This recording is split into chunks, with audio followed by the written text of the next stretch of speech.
سأقبل يا خالقي من جديد كما Bismillahirrahmanirrahim. Assalamualaikum warahmatullahi wabarakatuh. Nama saya Putri Afriani, NPM 19020100033. Saya dari Fakultas Syariah, Prodi Hukum Keluarga Islam semester 2. Di sini saya akan memberikan jawaban dari ujian akhir semester 2, yaitu pengantar Tata Hukum Indonesia yang dibimbing oleh Buya Andri Nurwandi, SSY, MAG. Soal yang pertama yaitu jelaskan pengertian pengantar Tata Hukum Indonesia menurut ahli.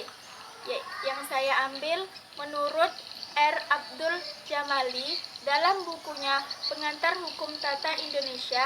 Tata Hukum Indonesia berasal dari kata Belanda, yaitu Rechtsorde, adalah susunan hukum yang artinya memberikan tempat yang sebenarnya, yang bermakna menyusun dengan baik dan tertib aturan-aturan hukum dalam pergaulan hidup agar dengan mudah dapat diketahui dan digunakan untuk menyelesaikan setiap peristiwa hukum yang terjadi.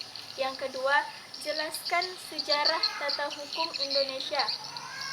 Sejarah tata hukum Indonesia pada masa penjajahan Belanda, yaitu pada masa VOC, yaitu lebih fokus pada perekonomian sehingga bidang hukum kurang terperhatikan.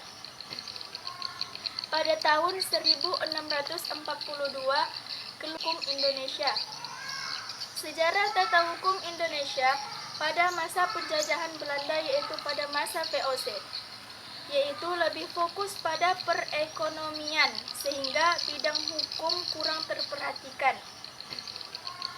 Pada tahun 1642, keluarlah Statula van Batavia yang dipengaruhi lagi pada tahun 1766 dengan nama Nieuwe Batavisch Statuten. VOC masih memberikan masyarakat menggunakan hukumnya sendiri, yaitu hukum adat dan hukum agama, dan belum ada kehendak untuk menciptakan unifikasi hukum. Pada masa penjajahan Jepang, tidak membawa perubahan mendasar pada bidang tata hukum Indonesia, baik itu di Hindia maupun di Belanda. Fokus pada mobilisasi penduduk di Indonesia untuk kepentingan Jepang pada Perang Dunia Kedua. Yang ketiga, jelaskan pengertian hukum, sumber hukum, dan pembagian hukum menurut para ahli.